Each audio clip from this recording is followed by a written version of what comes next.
Hello student, हम पढ़ रहे हैं आपका सब्जेक्ट प्लम्बिंग सर्विसेज और इसमें हमारा नेक्स्ट टॉपिक है आपका chapter heating system in buildings, तापन प्रणाली।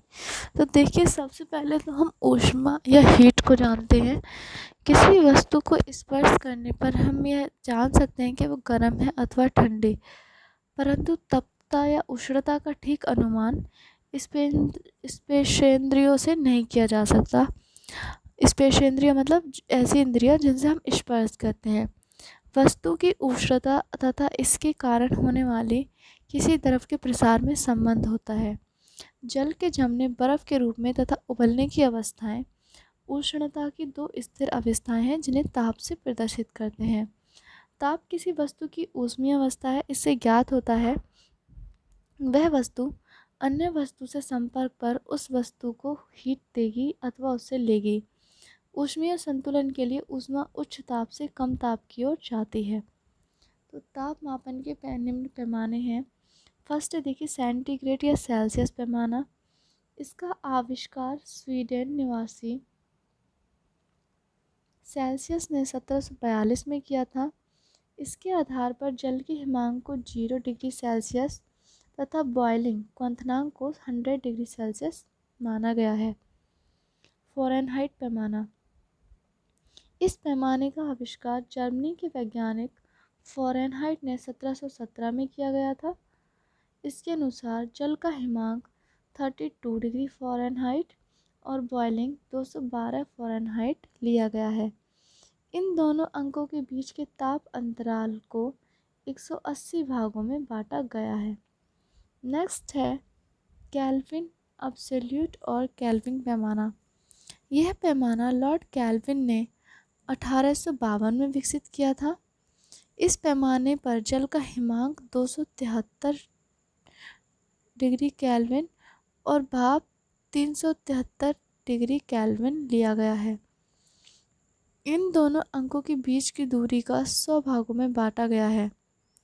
0 degree Celsius is equal to 273 kelvin तथा 100 degree Celsius is equal to 373 kelvin.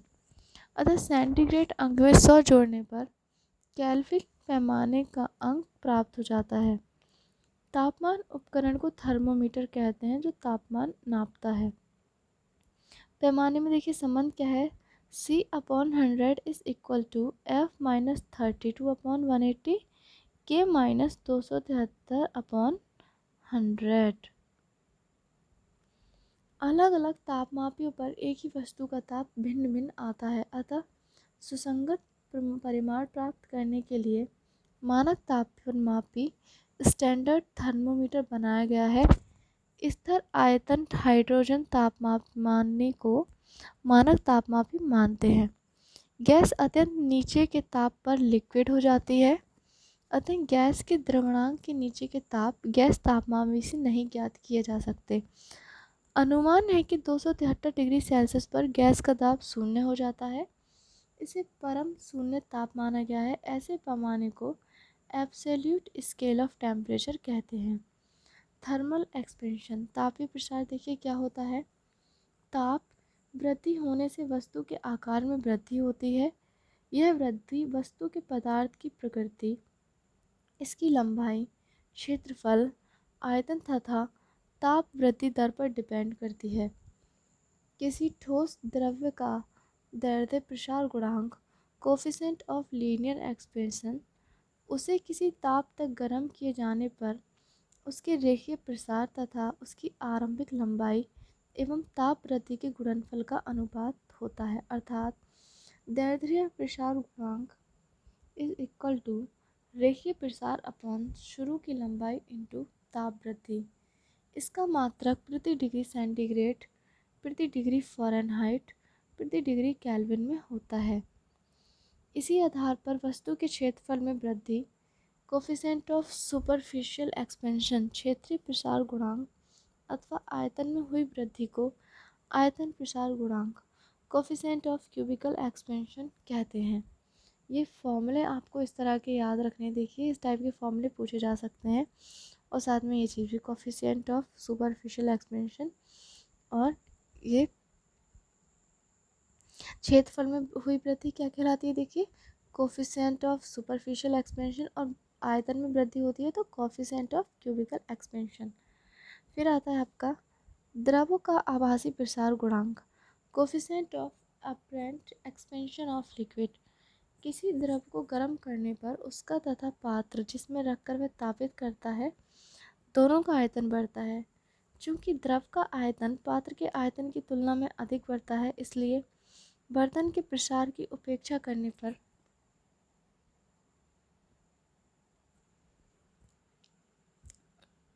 द्रव का आभासी अपरेंट प्रसार ही दिख पड़ता है। अतः द्रवों में आभासी प्रसार गुणांक होता है। आभासी प्रसार गुणांक का फॉर्मूला है, देखिए, द्रव के आयतन में आभासी वृद्धि इंटू द्रव का मूल आयतन इंटू ताप वृद्धि। द्रव के आयतन में आभासी वृद्धि अपॉन द्रव का मूल आयतन इंटू ताप वृद्धि। यह है आभासी प्रसार गुणांक का फॉर्मूला। जल का असामान्य प्रसार, एबनॉर्मल एक्सपेंशन ऑफ वाटर। द्रव को गर्म करने पर इसके आयतन में वृद्धि होती है, परंतु पानी को 0 से 4 डिग्री सेल्सियस तक गर्म करने पर इसके आयतन में कमी होती है, और इससे अधिक ऊपर गर्म करने पर सामान्य द्रवों की तरह इसमें बढ़ोतरी होती है। जल को ठंडा करने के क्रम में इसके विपरीत घटता है, अर्थात 4 डिग्री सेल्सियस से नीचे ठंडा करने पर गर्म जल के आयतन में बढ़ोतरी होती है। जल का घनत्व 4 डिग्री सेल्सियस पर सबसे अधिक होता है, 1 ग्राम प्रति घन सेंटीमीटर। नेक्स्ट टॉपिक है तापन या हीटिंग। देखिए, ताप प्रणाली या हीटिंग सिस्टम क्या क्या होता है। ताप हम जानते हैं कि ऊर्जा का एक प्रकार है, इसे जूल में व्यक्त करते हैं। ताप परिवर्तन पर ऊर्जा का ट्रांसफर होता है, जो तापमान में बदलाव पदार्थ का पिंड और विशिष्ट ताप क्षमता के गुणनफल में होती है। किसी वस्तु की शीतलता अथवा तापिता का स्तर तापमान कहलाता है।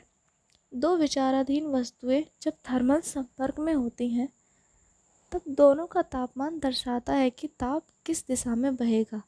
यदि दोनों वस्तुओं में समान तापमान है, तब इनमें ताप का कोई प्रभाव नहीं होता। ताप सदा तापित वस्तु से ठंडी वस्तु संपर्क होने पर और जाता है। इसका आप एक एग्जांपल समझ लेते हैं कि जब आप गर्म बर्तन छूते हैं तो आपकी उंगलियां जल जाती हैं। क्यों? क्योंकि ताप गर्म से ठंडी की ओर प्रवाह करता है। जब दो वस्तुएं समान मटेरियल की हैं, परंतु दोनों का द्रव्यमान अलग अलग है, तब अधिक द्रव्यमान रखने वाली वस्तु में ताप ऊर्जा इसके द्रव्यमान के अनुपात में उतनी ही अधिक होती है। किसी द्रव्यमान का इकाई तापमान बढ़ाने के लिए आवश्यक ऊर्जा ताप क्षमता हीट कैपेसिटी कहलाती है। तो ये पूछा जा सकता है, हीट कैपेसिटी क्या होती है? किसी द्रव्यमान का इकाई तापमान बढ़ाने के लिए आवश्यक ऊर्जा कहलाती है ताप क्षमता या हीट कैपेसिटी। ताप क्षमता दाब पर डिपेंड करती है। ये भी देखिए, यहाँ से भी क्वेश्चंस बन सकते हैं। विभिन्न पदार्थों में विभिन्न ताप क्षमताएं होती हैं। समान मात्रा में पानी और तेल को यदि समान देर तक गर्म किया जाए, तेल का तापमान पानी की तुलना में तेज़ी से बढ़ता है। तापमान किससे नापते हैं? थर्मामीटर से। किसी 1 किलोग्राम भार वाले पदार्थ का 1 डिग्री सेल्सियस तापमान बढ़ाने के लिए आवश्यक ताप को विशिष्ट ताप क्षमता स्पेसिफिक हीट कैपेसिटी कहते हैं। मतलब 1 किलोग्राम भार वाले पदार्थ का 1 डिग्री सेल्सियस तापमान बढ़ाने के लिए जितनी आवश्यक ताप होगा उसे कहेंगे विशिष्ट ताप क्षमता, स्पेसिफिक हीट कैपेसिटी। इसे जूल प्रति किलोग्राम केल्विन से व्यक्त करते हैं। फिर आता है आपका ताप की इकाइयाँ। देखिए, ताप की मापन इकाइयाँ पिंड का तापमान तथा विशिष्ट ताप क्षमता का गुणनफल होती हैं। कैलोरी, 1 ग्राम जल का 1 डिग्री सेल्सियस तापमान बढ़ाने के लिए जो ऊर्जा की आवश्यकता होगी उष्मा की, उसे हम कैलोरी कहते हैं। अतः 1 किलोग्राम जल का 1 डिग्री सेल्सियस तापमान बढ़ाने को किलो कैलोरी कहते हैं। जूल, यह सभी प्रकार की ऊर्जा, ताप ऊर्जा, कार्य ऊर्जा का ऐसा ही इकाई में मापन है। 1 न्यूटन बल को किसी वस्तु को 1 मीटर तक उसकी दिशा में सरकाने में जो वर्क होता है उसे जूल माना गया है। 1 जूल बराबर 1 न्यूटन मीटर, 1 कैलोरी बराबर 4.2 जूल। अन्य इकाई कौन सी है? BTU। देखिए, ब्रिटिश थर्मल यूनिट। 1 पाउंड जल को 1 डिग्री फ़ारेनहाइट तक गर्म करने के लिए आवश्यक ताप को कहते हैं BTU। और सेंटीग्रेड हीट यूनिट है। 1 पाउंड जल को 1 डिग्री सेल्सियस तक गर्म करने के लिए आवश्यक ताप को CHU कहा जाता है। नेक्स्ट क्लास में पढ़ेंगे हम ऊष्मीय ऊर्जा या थर्मल एनर्जी क्या होती है। तब तक के लिए धन्यवाद।